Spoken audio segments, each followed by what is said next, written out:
হ্যাঁ, কেমন আছো তোমরা? তাহলে সবাই যত সুস্থ আছে তাহলে দেরি না করে আমরা আস্তে আস্তে সেই আমাদের অত্যন্ত গুরুত্বপূর্ণ একটা বিষয় যেটা আলোচনা করতেছে আমরা কি দেখো তো, জারণ বিতরণ সমতাকরণ। এখানে কিন্তু কলেজ পরীক্ষাতে কোশ্চেন হবে, বোর্ড পরীক্ষাতেও কিন্তু কোশ্চেন হবে।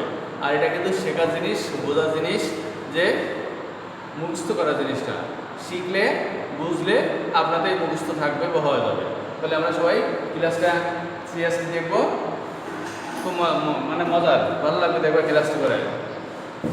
তাহলে জারণ বিতরণ বিক্রিয়া সমতাকরণ। আগের ক্লাসে আমরা যেহেতু জারণ বিতরণ করেছিলাম, আমরা তার পরবর্তী যে টপিক সেটা আছে ওই জারণ বিতরণ বিক্রিয়াকে আমরা কীভাবে সমতা করবো। দেখো আমরা ছোটোবেলায় যে করতাম হাইড্রোজেন প্লাস অক্সিজেন পানি, এই যে ছোটো ছোটো বিক্রিয়া, এখানে দুই, এখানে না এখানে এখানে দুই, এই করলে কিন্তু সমতা হয়ে যেত। কিন্তু আমরা যেটা করবো বা দেখবো আজকে দেখবো অনেক বড় বড় বিক্রিয়ার ক্ষেত্রে এক এক বোর্ড ভরে যাবে না, এক একটা সমতা এত বড়, তাহলে ওর ক্ষেত্রে কত হবে না হবে এটা কিন্তু একটা চিন্তার কারণ। সেজন্য আমরা পুরো মেথড এমনভাবে শিখবো যাতে অত বড় বিক্রিয়া আপনাতেই সমতা সাধিত হয়ে যায়। যেমন শুরুতে যে কোশ্চেনটা সবথেকে গুরুত্বপূর্ণ আমাদের জন্য জারণ বিতরণের ক্ষেত্রে সবচেয়ে গুরুত্বপূর্ণ যেটা সমতাকরণের, সেটা আমরা আজকে দেখব। সেটা এরকম কোশ্চেনটা, অম্লীয় পটাশিয়াম পারম্যাঙ্গানেট এর সাথে ফেরাস সালফেট এর বিক্রিয়া সমতাকরণ করতে হবে আমাদের। কোশ্চেনটা বসানো, অম্লীয় পটাশিয়াম পারম্যাঙ্গানেট অর্থাৎ পটাশিয়াম পারম্যাঙ্গানেটের সাথে কিছু অম্ল মেশানো আছে, তারপরে বলছে ওর সাথে কার বিক্রিয়া করবো, ফেরাস লবণের, অর্থাৎ ফেরাস হতে পারে সালফেট অথবা ফেরাস ক্লোরাইড, নাহলে ফেরাস নাইট্রেট, কারণ আমরা কোনটা কী করবো সেবার এবার লিখি। তাহলে কোশ্চেনটা আমরা ধরতে পারবো। তাহলে কি আমাদের কোশ্চেন আছে পটাশিয়াম পারম্যাঙ্গানেট ক্রিমের ওপর এর সাথে দিতে হবে কি বলেছে, ফেরাস লবণ। কারণ লবণ হিসেবে আমাদের ফেরাস সালফেট নেই, কি বললাম লবণ হিসেবে যদি আমরা ফেরাস সালফেট নেই, কোশ্চেনে কিন্তু বলেছিল ওর সাথে কি থাকবে, অম্ল থাকবে। তাহলে আমরা এখানে অম্ল কি নেবো, হাইড্রোক্লোরিক অ্যাসিড, না হলে সালফিউরিক অ্যাসিড, না হয় নাইট্রিক অ্যাসিড, কোনটা নেব বোঝার উপায় হচ্ছে দেখো এখানে ফেরাসের সাথে যে অ্যানায়নটা আছে অর্থাৎ এই সালফেট, তোমাকে অবশ্যই এই দিকে খেয়াল রেখে লবণ নিতে হবে, ওই অম্ল নিতে হবে। এখানে ফেরাস সালফেট, তার মানে সালফেট আয়ন আছে, তাহলে সালফেট আয়ন আছে এমন একটা অ্যাসিড যদি আমরা নিই, যেমন H2SO4 মানে কি সালফিউরিক অ্যাসিড, সালফিউরিক অ্যাসিড। এই সালফিউরিক অ্যাসিডে কি আছে, সালফেট আয়ন আছে, হ্যাঁ সালফিউরিক অ্যাসিড। এখানে যদি ফেরাস ক্লোরাইড নিতাম তাহলে উৎপাদক কি, এই অম্ল নিতাম কি হাইড্রোক্লোরিক অ্যাসিড। এখানে যদি লবণ হিসেবে ফেরাস নাইট্রেট নিতাম তাহলে অম্ল হিসেবে নিতাম নাইট্রিক অ্যাসিড। এই লবণের সাথে যুক্ত অম্লীয় মূলক দেখে আমরা বুঝতে পারবো কোন অম্লটা নেওয়া লাগবে। ওকে, এবার আসে সবাই সিরিয়াসলি শুনবো, তাহলে এত কঠিন জিনিসটা আমাদের কাছে সেই হারে সহজ ও মজা লেগে যাবে। প্রথম কথা, প্রথমে বুঝবেন কি বিক্রিয়ার সময়ের মধ্যে এই বিক্রিয়ার সমতা করতে হবে। দেখো এই বিক্রিয়ার সমতা করবো, এই বিক্রিয়ার উৎপাদিত এখানে দিতে হবে, উৎপাদিত নেই, তাহলে আমরা সমতা করবো কীভাবে, আগে তো বিক্রিয়ার সমতা করতে হয়। তো যেখানে বিক্রিয়ার কাছে উৎপাদ নেই তাহলে এখানে বিক্রিয়া এখনো হয়নি, তাহলে একটা বিক্রিয়া হোক, বিক্রিয়া হলে কি উৎপাদ হবে, তারপরে সেই উৎপাদের আমরা সাপেক্ষে বিক্রিয়াকে সমতাকরণ করব। এবং বিক্রিয়া থেকে উৎপাদ লেখার উপায় আমরা শিখব এই মুহূর্তে। যদি উৎপাদ দেওয়া থাকে গুড লাক, যদি দেওয়া না থাকে তখন কী করবো, ব্যাড লাক বলে সব বলে থাকলে সাদা খাতায় তো আমাদের কোনো স্কোর আসবে না, তখন উৎপাদ লেখার কৌশলটা শিখিয়ে দিচ্ছে এই মুহূর্তে।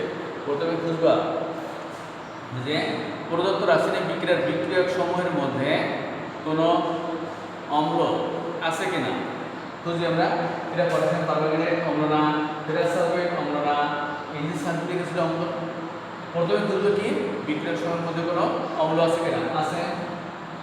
দ্বিতীয়ত খুঁজবো যদি অম্ল থাকে তারপরে খুঁজবো যে ওই বিক্রিয়ক সমূহের মধ্যে কোনো মেটাল অর্থাৎ ধাতু আছে কিনা। খুঁজো সবাই, এটা পটাশিয়াম ধাতু, ম্যাঙ্গানিজ ধাতু, তারপরে কি আয়রন ধাতু। তাহলে আমরা ধাতু পেলাম, একটা থাক আর একাধিক থাকে, যে কটা ধাতু পাবো 3 নম্বর রোজ হচ্ছে 3 নম্বর বলতেছে যে কয়টা ধাতু আমরা পাবো সব কয়টা ধাতুর ওই অ্যাসিড সংশ্লিষ্ট লবণ হবে। কি বললাম, যে কয়টা ধাতু আমরা পেলাম সেই কয়টা ধাতুরে ওই অ্যাসিড সংশ্লিষ্ট লবণ হবে। 4 নম্বর হচ্ছে সেই লবণের সংকেত নিজ দায়িত্বে যোজনীয় সঠিকভাবে লিখতে হবে।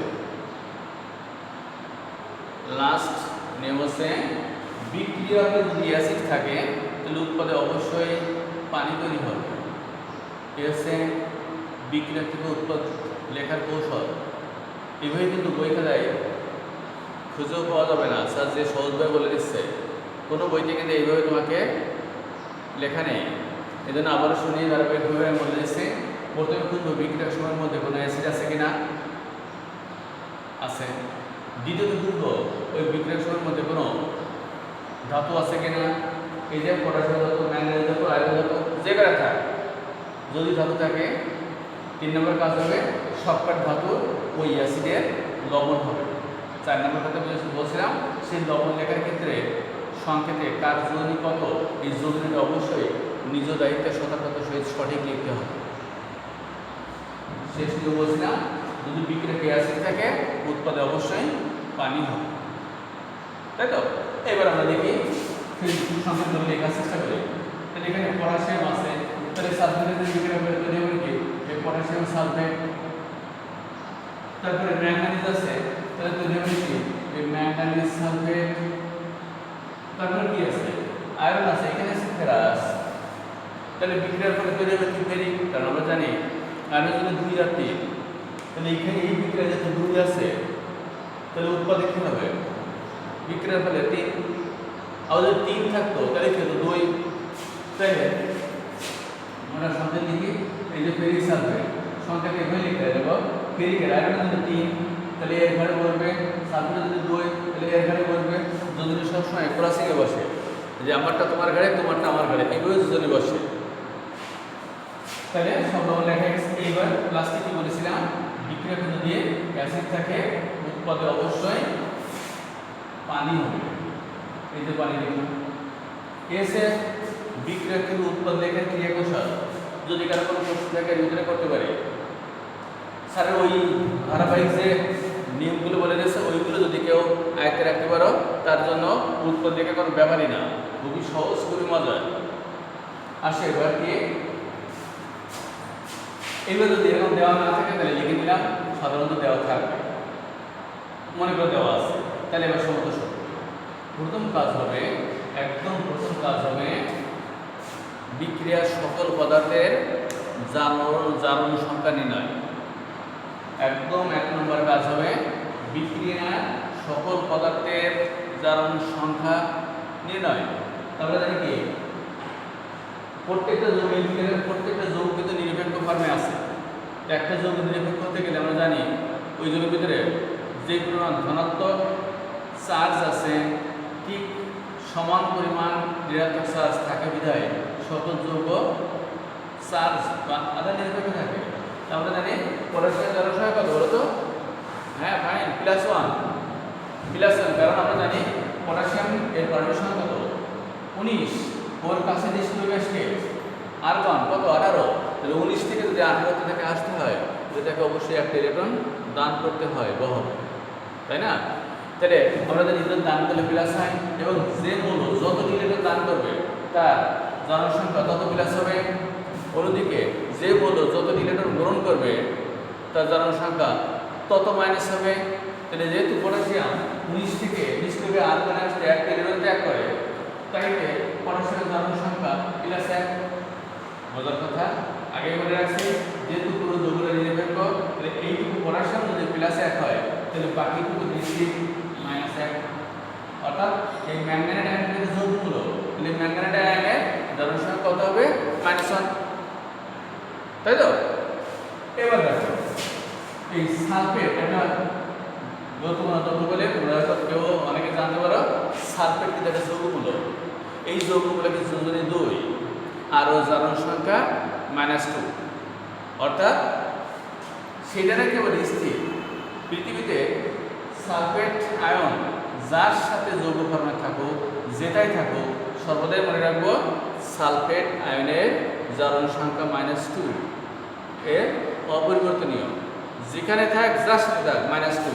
তাহলে সালফেট আয়ন যদি -2 হয় তার সাথে যুক্ত আছে আয়রন এবং যৌগটা নিরপেক্ষ, তাহলে নিশ্চিত এই যৌগে আয়রনের জারণ সংখ্যা +2, ঠিক না? খুবই মজা আছে, যদি ধারাবাহিকভাবে শোনো এবং বুঝতে চেষ্টা করো। এবার খেলো এখানে সালফেটের জারণ সংখ্যা কত? -2, এই -2। তাহলে হাইড্রোজেনের জারণ সংখ্যা কত হবে? এখানে যখন -2 ধরে +2 লিখে দিয়েছে, এখানে কিন্তু একটা হিসাবের ব্যাপার আছে। আমি যদি এখানে -2 দেখে আমি +2 লিখে দিই, হাইড্রোজেন পরমাণু আছে কয়টা? 2টা। তাহলে 2 দুগুণে কত হয়ে যাবে না? 4 প্লাস হয়ে যাবে না? তাহলে তো ভুল হয়ে গেল। তাছাড়া হাইড্রোজেনের পরমাণুর সংখ্যা 1, ওর ইলেকট্রনের সংখ্যা তো 1, তো ইচ্ছা করলে তো 2 প্লাস মানে কি 2টা ইলেকট্রন দান না করলে তো 2 প্লাস দেখা যায় না। তাই সব মিলে ইলেকট্রন আছে তো একটা, তো 2টা দান করে কি করে 2 প্লাস হবে? সেই জন্য আমরা মনে রাখবো হাইড্রোজেনের জারণ সংখ্যা ধনাত্মক যদি হয় তাহলে অবশ্যই +1। তাহলে আমরা যদি এখানে +1 লিখি এটা, তাহলে এটা +1, এবার হাইড্রোজেন পরমাণু আছে কয়টা? 2টা, এই +1 * 2 তাহলে +2, এই +2 আর এই -2 এই দুটো নিরপেক্ষ হয়ে গেল। এস কৌশল। এবার আসুন সালফেটের জারণ সংখ্যা -2, আর একটু আগে আমরা দেখলাম পটাশিয়ামের জারণ সংখ্যা +1, পটাশিয়াম এখানে আছে কয়টা? 2টা, তাহলে একটা পটাশিয়াম 1 প্লাস, পটাশিয়াম 2টা আছে, তাহলে 2 একে 2 প্লাস, তাহলে সালফেটের 2 মাইনাস, এই 2 প্লাস আর 2 মাইনাস মিলে যৌগ নিরপেক্ষ হয়ে গেল। এবার ম্যাঙ্গানিজ এই 2 মাইনাস, তাহলে এই সালফেটের 2 মাইনাস, তাহলে ম্যাঙ্গানিজ অবশ্যই কি 2 প্লাস। এবার এটা কার কি হবে? এই যে সালফেট তো আমরা বলে দিলাম সালফেট বরাবরে -2, সালফেটের জারণ সংখ্যা বরাবরে -2, এই যে -2। তাহলে এর যদি এই দুটো এটা আরো সহজ করে বলি, যদি নিষ্কর্ষণ বললাম পুরো সেম আসে, তারপর এই দুটো সালফেটের যোজনী, তাই 2 মাইনাস, আর এই 3টা আয়রনের যোজনী, তাই এটা আয়রনের এই 3 প্লাস, আর এই পানি হাইড্রোজেন প্লাস আর অক্সিজেন এই মাইনাস। এই হচ্ছে বিক্রিয়ার সাথে পদার্থের জারণ সংখ্যা লেখার কৌশল। কি বিক্রিয়া ভিন্ন হোক জারণ সংখ্যা লিখব আমরা এই নিয়মে। এই জারণ সংখ্যা লিখতে যদি কারো কোনো সমস্যা না থাকে তাহলে আমরা পরবর্তী ধাপে যেতে পারি। তোমাদের মনে আগে ক্লাসে বলেছিলাম, দর্শক আমি একটা জিনিস বলেছিলাম যে বিক্রিয়ার ফলে যে আয়নের জারণ সংখ্যা তথা চার্জ সংখ্যা বা আধানের কোনো পরিবর্তন হয় না, সে আয়নকে আমরা বলি দর্শক আয়ন। আবার বলছি শোনো, এখানে কিন্তু লাগবে যে বিক্রিয়ার ফলে বা বিক্রিয়ার পরে যেসব আয়নের জারণ সংখ্যা তথা আধান সংখ্যার কোনো পরিবর্তন হয় না তাদেরকে বলা হয় দর্শক আয়ন বা স্পেকটেটর আয়ন। এবার দেখো এখানে কিভাবে হচ্ছে এই বিক্রিয়ার ফলে পটাশিয়াম জারণ সংখ্যা বিক্রিয়ার ক্ষেত্রে 1 প্লাস, উৎপাদন দেখো 1 প্লাস আছে, তাহলে আমরা বলতে পারি না এই বিক্রিয়ায় পটাশিয়াম আয়ন নিশ্চিতভাবে দর্শক আয়ন। দ্বিতীয়ত দেখো বিক্রিয়াকে সালফেট আয়নের জারণ সংখ্যা -2, উৎপাদন দেখো সালফেট আয়নের জারণ সংখ্যা আছে -2, তাহলে আমরা বলতে পারি কিনা যে সালফেট আয়নের জারণ সংখ্যা যেহেতু পরিবর্তন হয়নি তাহলে সালফেট আয়ন এই বিক্রিয়ায় দর্শক আয়ন। দেখো আর কোনো দর্শক আয়ন আছে না, না।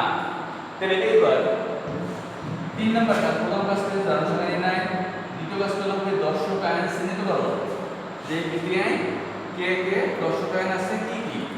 3 নম্বর কাজ আছে এটা লেখা আছে দর্শক আয়ন বাদ দিয়ে বিক্রিয়াটিকে আয়নিক আকারে লিখি। কি বললাম? মুখস্থ করতে হবে, কিন্তু এটা লিখতে হবে, মুখস্থ করতে হবে।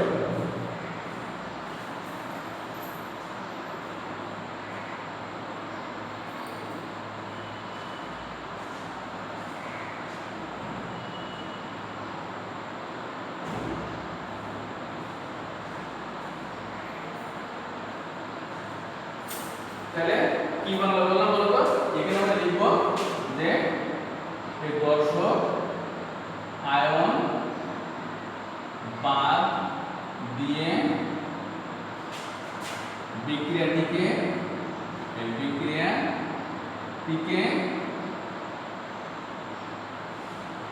আয়নিক আকারে লিখি, লিখে দর্শক আয়ন বাদ দাও। তাহলে কোন যৌগ থেকে ধরো প্লাস বাদ দিই থাকবে কি মাইনাস, আর কোন যৌগ থেকে ধরো মাইনাস বাদ দিই থাকবে কি প্লাস। সেরকম দেখি আরেকটা কথা এখানে মনে রাখতে হবে, কোন যৌগ থেকে যত প্লাস বাদ যাবে তত মাইনাস থেকে যাবে, যত মাইনাস বাদ যাবে তত প্লাস থেকে যাবে, এটা কিন্তু মাথায় রাখতে হবে। তাহলে এখানে পটাশিয়াম আয়ন যদি দর্শক হয় তাহলে পটাশিয়াম এক প্লাস বাদ দিলে ম্যাগনেট আয়ন এই এক মাইনাস থেকে যাবে। তারপরে কি এই সালফার দর্শক আয়ন তাহলে থাকবে কি এই প্লাস আয়ন, তারপরে কি সালফার দর্শক আয়ন। এবার এখানে একটা জিনিস খেয়াল করতে হবে, তোমরা প্রশ্ন করতে পারছে স্যার সালফারিক অ্যাসিডে হাইড্রোজেন আয়নের সংখ্যা প্লাস আয়ন, পানিতে তো হাইড্রোজেন আয়নের সংখ্যা প্লাস আয়ন, তাহলে হাইড্রোজেন আয়নের তো দর্শক আয়ন হওয়ার কথা, কিন্তু কত কথাই তো থাকে, সব কথা তো কার্যকর হয় না।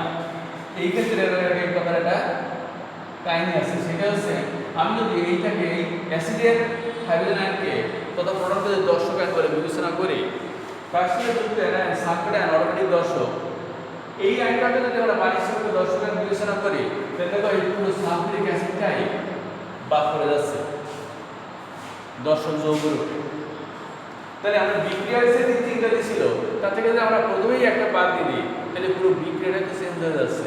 তাহলে নিশ্চয়ই এখানে কোনো কাহিনী আছে, কাহিনীটা হচ্ছে এরকম, মনে রাখবো।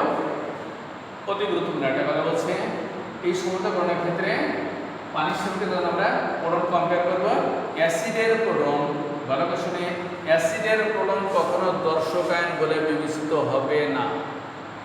আদার্স কোনো কম্পাউন্ডের প্রোটন তথা হাইড্রোজেন আয়ন মাস্ট বি দর্শক আয়ন বলে বিবেচিত হবে।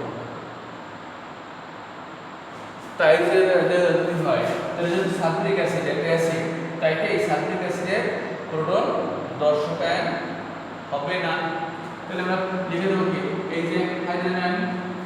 আরেকটা কথা এখানে আসতে পারে, স্যার এখানে যে হাইড্রোজেন আয়ন ছিল তুমি দুইটা, তাহলে এখানে আপনি একটা লিখলেন, হ্যাঁ এটা বলে রাখবো আমরা, ওই 2 হবে না 3 হবে না 4 হবে না 10 হবে, ওইটা কিন্তু আমরা কি পদ্ধতিগতভাবে আপনাদের চলে আসবে সংক্ষেপে। আমরা শুধু লিখব যখন দর্শক আয়ন বাড়বে নিট আয়নটা বা আয়নের সংখ্যা লিখব না, 2টা না 3টা, এটা বিষয় না, বিষয় হচ্ছে মূল আয়ন কোনটা, সেই মূল আয়নটাই আমরা লিখব। যেমন এখানে H2 ছিল, আমরা কিন্তু H2 লিখিনি, H+2 লিখেছি। একইভাবে তাহলে এবার খেয়াল করো এই যে সালফেট, পটাশিয়াম সালফেট, এটা তো এইটা পুরো যৌগটা আপাতত দর্শক যৌগ কিনা, তাহলে আপাতত সমতার ক্ষেত্রে ওটা বাদ রেখে আমরা লাস্টে ওটাকে এডিট করি, তাহলে ওটা বাদ দিয়ে দিই। তাহলে থাকছে কি এখানে ম্যাগনেসিয়াম আয়ন 2+ আর আছে কি ফেরিক আয়ন এই 3+ হয়ে যাবে। এখানে ফেরিক আয়ন কিন্তু 2 আছে, ওই 2টাকে তো আমরা লিখব না, আমরা জাস্ট নিটা আয়নটা লিখব। আর সবসময় পানি তো থাকবেই। এসে দর্শকের বাইরে বিজ্ঞানিক আইনি আকারে লেখার কৌশল, এখানে কারো কোনো কোশ্চেন আছে কিনা এই পর্যন্ত? কারো যে কোনো কারো কোশ্চেন থাকলে করা যাবে না, যেহেতু তাহলে আমরা কারো যদি কোনো এই পর্যন্ত সমস্যা নেই তাহলে আমরা পরে ধাপে গেলাম। এই আয়নিক বিক্রিয়া থেকে আমাদের সিদ্ধান্তে আসতে হবে যে কোন অংশের বা কার জারণ বিক্রিয়া ঘটেছে আর কারই বা বিজারণ বিক্রিয়া ঘটেছে, এখান থেকে আমরা মাইন্ডসেট আসবো।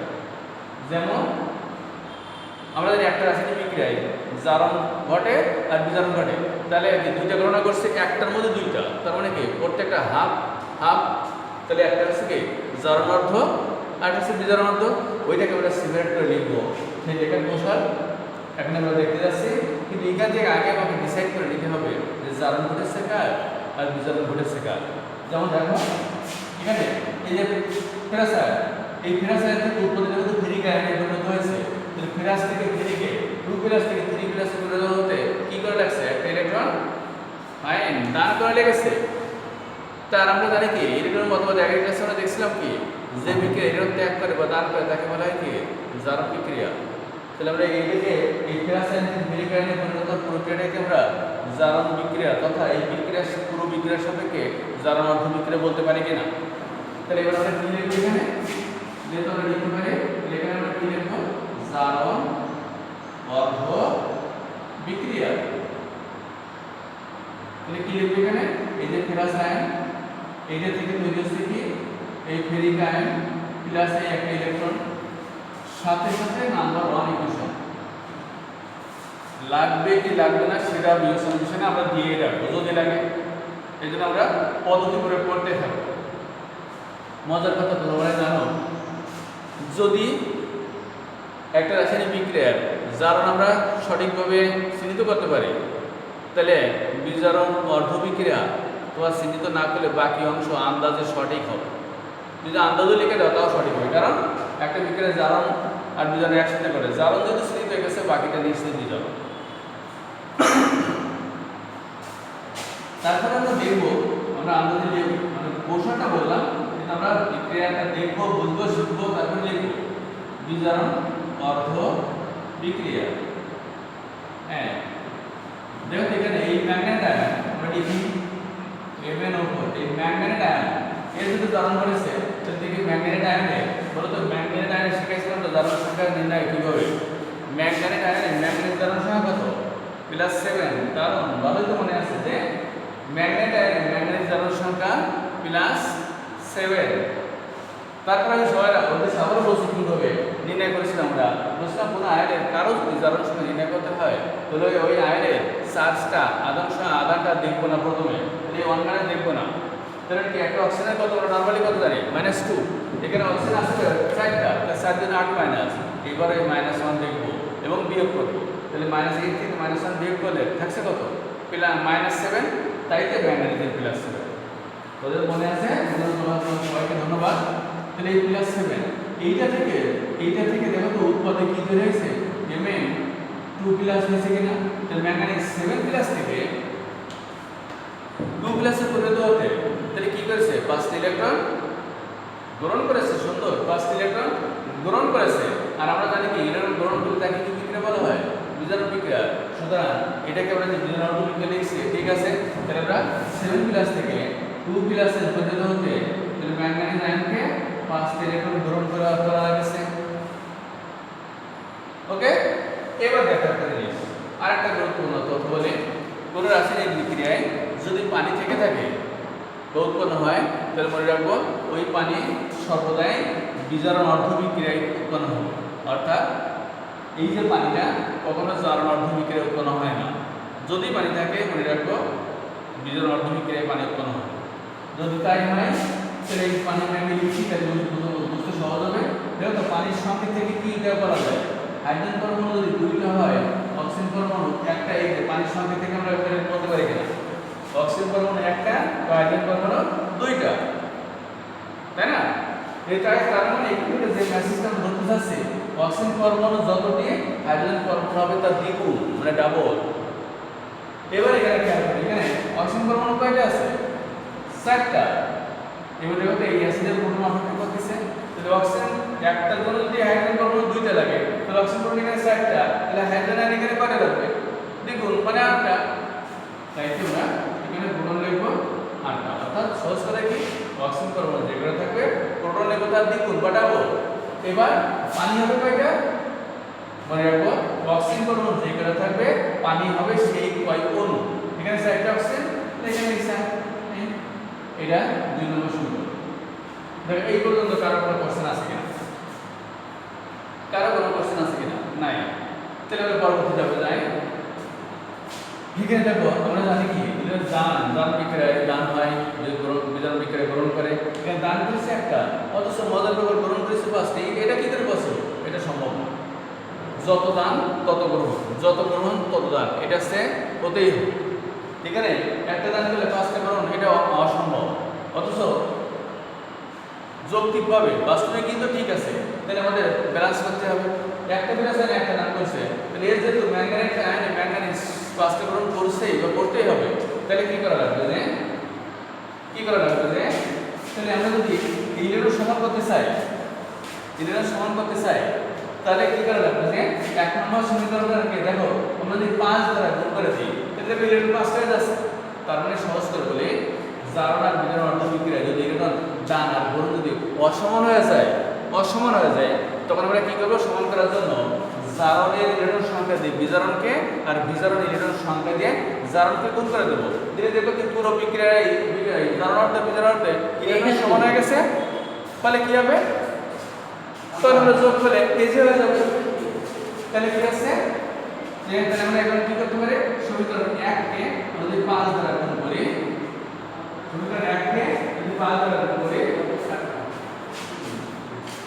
সমীকরণ 1 কে যদি আমরা 5 দ্বারা গুণ করি, তাহলে আমরা দেখো তো ইলেকট্রন সমান হয়ে যাবে। তাহলে পুরো সমীকরণকে, তাহলে এক নম্বর সমীকরণ তো এই, তাহলে 5 a ফেরাস আয়ন এখান থেকে তৈরি হয়ে যাবে কি 5 a ferric ion plus 5 electron. এই 3 নম্বর সমীকরণ যদি এটাকে যোগ করা লাগতো তাহলে 4 নম্বর সমীকরণ পেতাম। এবার এই দুটো সমান হয়ে গেছে, এই দুটো যোগ করে দেব। তাহলে আমরা এখানে কি করে যোগ করব, সমীকরণ 2 নম্বর দেখো 1 + 5টা, 3 নম্বর ডান + 5টা। তাহলে এবার আমরা সমীকরণ 2 আর 3 যদি যোগ করি, 2 এর বাম পাশ যোগের নিয়ম হচ্ছে বাম প্লাস বাম, ডান প্লাস ডান। যদি ইলেকট্রন সমান হয়ে গেছে তাহলে এটা লিখব না। তাহলে 2 নম্বরের বাম পাশে কি আছে, এই যে ম্যাঙ্গানেট আয়ন, তারপরে কি আছে 8 প্রোটন, তারপর কি আছে এই বাম পাশে 5 ফেরাস আয়ন। এবার ডান পাশে চলে যাও, কি এই ম্যাঙ্গানিজ আয়ন, তারপর কি আছে 4 পানি, আর এখানে কি আছে 5 ফেরিক আয়ন প্লাস এই 5 ফেরিক আয়ন। এসে যোগ করলাম, সমতা শেষ না, সমতা আছে 2 করবে। যদি আমরা বিজ্ঞানে আয়নিকাকে লিখতাম তাহলে সমতা এখানে শেষ। কিন্তু যেহেতু আমরা শুরু করেছি এক নম্বর রূপ থেকে, আণবিক থেকে, তাই আমরা কি করব, প্রথমে এখানে যে 10 টাকা বাদ দিয়ে রাখছিলাম যার কাছ থেকে, যা এখানে ঠিক ফেরত দিয়ে দেবো। তাই তাহলে এখানে কি লিখব, প্রয়োজনীয় সংখ্যার দর্শক আয়ন যোগ করে পাই।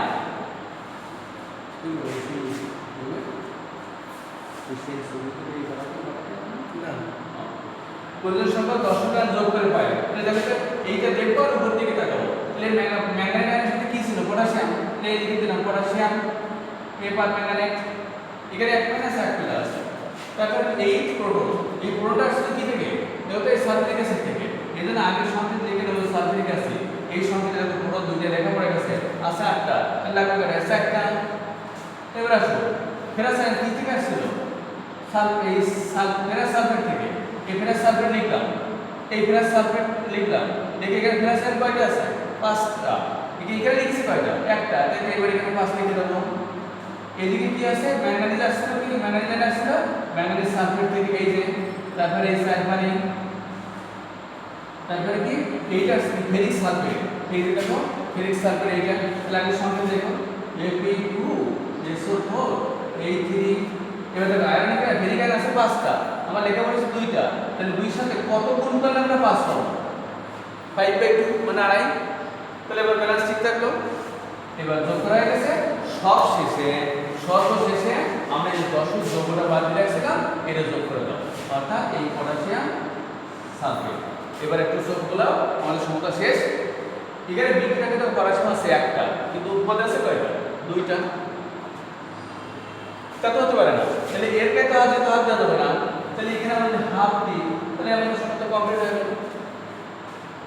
দেখো এই আছে আমাদের সমতা। সবথেকে গুরুত্বপূর্ণ যে সমাধানটা সেটা কমপ্লিট হবে। যেহেতু আমরা সাধারণত কোন রাসায়নিক চেয়ে ভগ্ন সংখ্যা রাখি না বা লিখি না, তাই তাহলে পুরো সমীকরণটাকে যদি 2 দ্বারা গুণ করে দিই তাহলে আমাদের এই 5/2 আর 1/2 পূর্ণ সংখ্যা হয়ে যাবে। অর্থাৎ কি হবে, 2 potassium permanganate plus 8 sulphuric acid plus 10 ferrous sulphate, তারপর কি হবে 2 ম্যাঙ্গানিজ সালফেট প্লাস 8 পানি plus 5 Fe2SO4 A3 plus potassium sulphate. এসে আমাদের সবচেয়ে গুরুত্বপূর্ণ, এটা কিন্তু বোর্ড পরীক্ষায় সবথেকে বেশি বার আসে। আশা করি সবাই ভালো মতো বুঝছি। তারপরে যদি কারো কোনো সমস্যা থেকে থাকে স্যারকে অনলাইনে নক দিলে আমি অবশ্যই যে কোনো দিন নেটে থাকি তোমাদেরকে অবশ্যই সাহায্য করবো। সবাই ভালো থেকো, সুস্থ থেকো, সবার জন্য শুভকামনা।